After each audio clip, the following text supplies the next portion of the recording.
Fulham are promoted, so they must start looking into the summer transfer window and think about their best approach to help them stay in the league. They will have to spend some money to do so, but if they spend correctly, they could stay in the Premier League for longer than just one season, which would be a massive improvement. So here are 5 transfer moves Fulham should make this summer to stay in the Premier League next season. Firstly, I must talk about moves that have already been made. Manor Solomon is the first player that is already confirmed to join Fulham, and this is a very exciting move.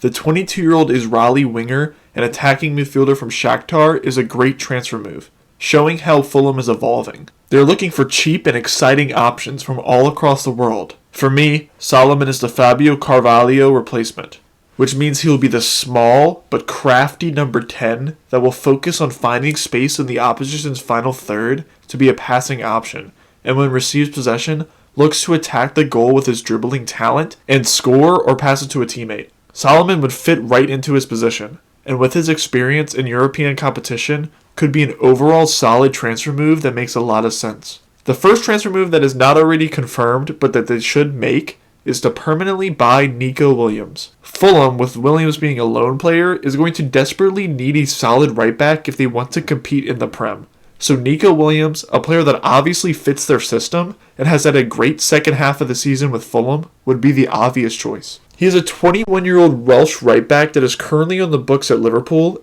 and they may be hesitant to move on from their backup right back. However, he really has no shot in his career to ever surpass Trent Alexander-Arnold. So if Nico wants out, I see Liverpool allowing it. Marco Silva at Fulham wants a system with 2 attacking fullbacks, and he is the perfect player for that. He is excellent at running down the wing and whipping in crosses to their tall striker of Alexander Mitrovic, and has shown this ability in the second half of the championship season. He would be a player that has loads of potential and would come quite cheap, costing around £13 million. The second transfer move is to bring in Marco Senacy, the 24-year-old Argentine centre-back from Feyenoord. He is an up-and-coming centre-back that has flourished in the Eredivisie and has loads of potential in his game. He reminds me a lot of Benoit Badiashile from Monaco, as they are both around 6 foot tall, are left-footed, excellent on the ball, average defensively with good recovery pace. Senacy is not perfect, but playing under Marco Silva will be the best move for him, as it would allow him to show his talent and use Fulham as a stepping stone and bounce to a bigger club in a few more years. He may struggle to adapt to the league at first, but he would be a great replacement for the long-tenured Tim Ream, as he is simply just a better footballer. I see him costing around £15 million to bring to London, and I think this would be very smart business for Fulham to make. The third transfer would be Brian Rodriguez, the 21-year-old Uruguayan forward from Los Angeles FC. With Manor Solomon taking the number 10 position, Fulham need to improve on the left wing. For Marco Silva's system, I think they need a winger that wants to attack players directly, as with Solomon and Harry Wilson, they have 2 players that are very creative with their passing, so a more direct winger would be needed. Brian Rodriguez is a player that will run at defenses and dribble past them with ease.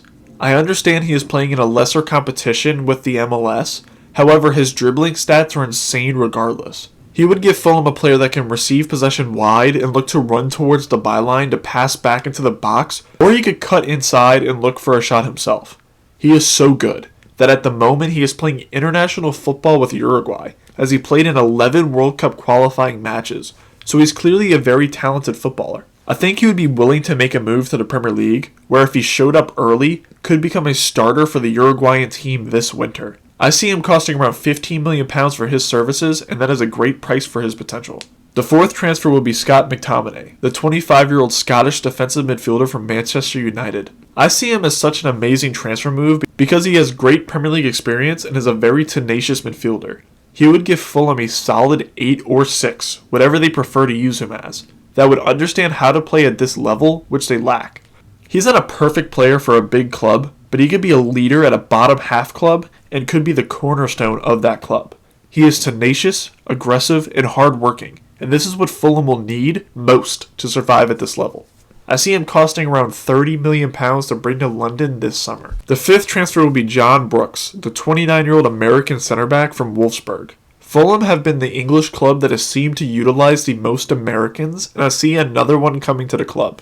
The 29-year-old's contract runs out this summer and has yet to choose a club, with America, Germany, and England being the only realistic options he goes to. Fulham should jump on this opportunity, as with Senacy and Adarabioyo, you could bring in a third center back option with multiple Fulham center backs also out of contract this summer.